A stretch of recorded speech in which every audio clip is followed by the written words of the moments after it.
Thank you for watching our video today. Today I just wanted to cover an overview of the binder that's used in New York State by real estate agents to make offers on homes, condos, or co-ops so that you better understand what the forms are and when it comes time, know exactly what to sign.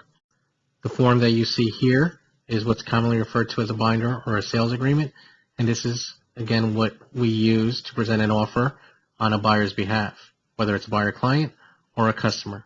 This is the form that is used, and you should be familiar with it, so when it comes time, you know exactly what you're signing. A little bit about myself. My name is Marco Gomez. I am a New York State licensed associate broker, and I've been licensed since 2006. I, along with my team, cover Queens. We also cover Western Nassau and Eastern Brooklyn, and we look forward to working with you or anyone that you know. This is presented for informational purposes only. As always, you should speak to your attorney, and especially with any contractual issues. Again, this is for informational purposes only. The top of the binder states that this is a legally enforceable contract, and you should consider whether you should consult an attorney or not, or before submitting the binder. New York is an attorney state, and all contracts need to be reviewed by an attorney. So one of the most common questions that we get asked is this legally binding? The answer is no, from every attorney that I've spoken to, as you sign a formal contract once an offer is accepted. So consult with your attorney, but every attorney that works in real estate has confirmed that. But again, consult with your attorney. Right of this agreement states that the rate or amount of commission charged for the sale, lease, appraisal, or management of real estate shall be negotiated between each member of LIBOR and his client. Now, if you've listened to my previous buyer presentation, you'll understand that a buyer can be represented either as a client or as a customer.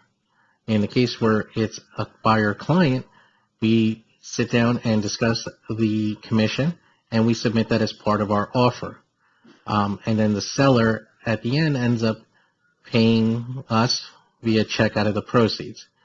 Now, when you are represented only as a customer, in which the agent does not fully represent your best interest but treats you honestly and fairly but has no obligation to you, he is getting paid whatever the seller is willing to pay him to get the highest price or to represent their interest. So that is exactly what this section states here, and I just want to make sure that you fully understand that. Is where we put in the purchaser's information. So typically we put in the purchaser's name or purchasers if it's a husband and wife or family members buying it, and we also list their address. All this information goes in this section, and this is to let the seller know who is actually purchasing the property, and as well as they can correlate this back to the pre-approval, tax returns, bank statements, and all the other documents that my team as buyer's agents representing your interests would submit on your behalf. But the property address as the seller's home, as well as the seller's name that's described in MLS, or if we become aware of the seller's full name, we would list it here. And then this whole section covers that so that this information correlates back to the property address. And also you know what property you're making an offer on as well.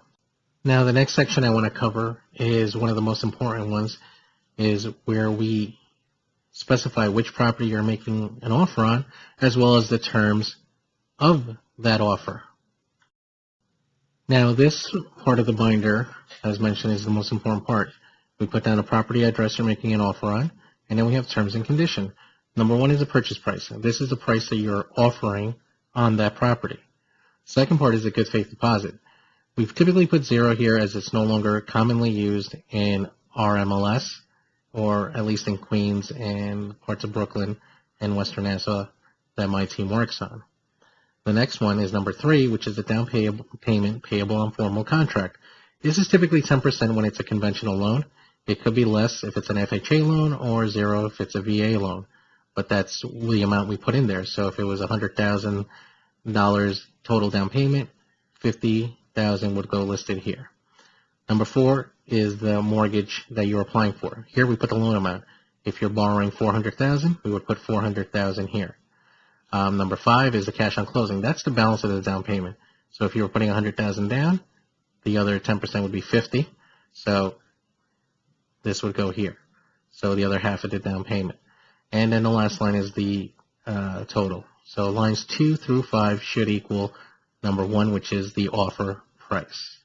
Now this next section that we're covering correlates back to number 4 of the previous slide, which is the financing. Here we state the terms. So most buyers are getting a fixed rate mortgage, so we circle fixed rate. We also insert the amount of the mortgage that they're looking to borrow. So this way the seller knows exactly how much money you are looking to borrow, and it's specified. We also state 30 years, as most buyers are getting a 30-year mortgage. If it's less, we will put a lesser amount. We also cross this section out as no one is taking a mortgage from someone else. So no one's taking over another individual's mortgage. So we cross this section out as most loans have a provision preventing this from occurring. This next section states that a mortgage commitment will be obtained within 30 days. 30 or 45 days is the norm, so we fill that out. The next section states that a contract will be signed within typically 5 days of an offer being accepted.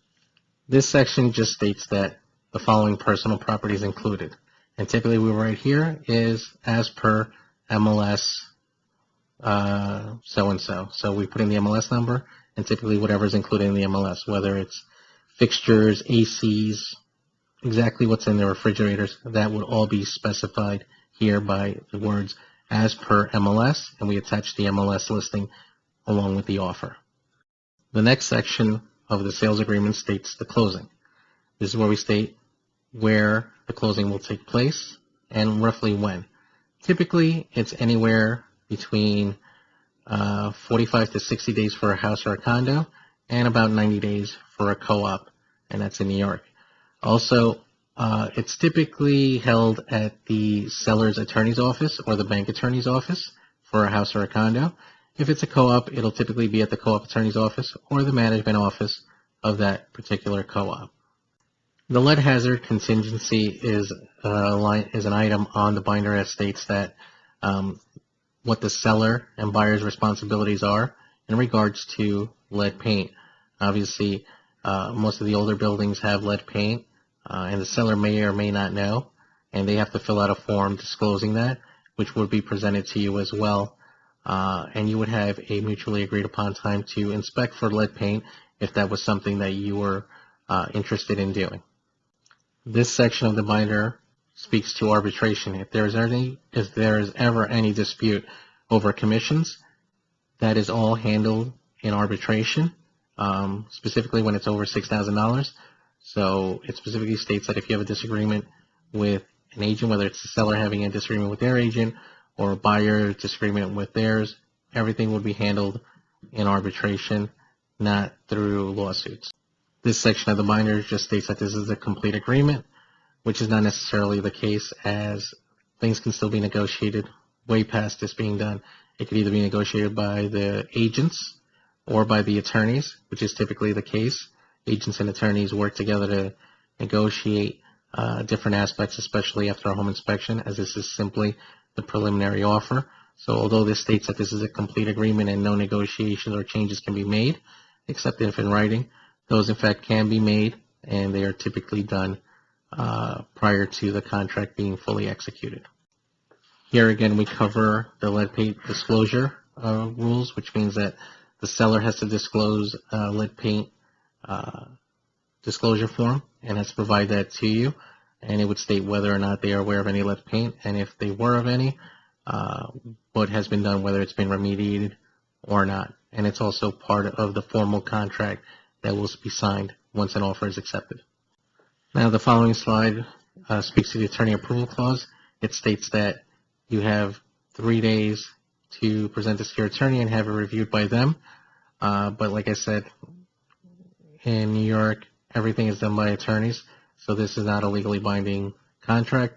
It's just an offer, and typically the sellers, most of the time, don't even sign it and send it back to us. They just let their attorneys draw up the contracts, which is a common practice here.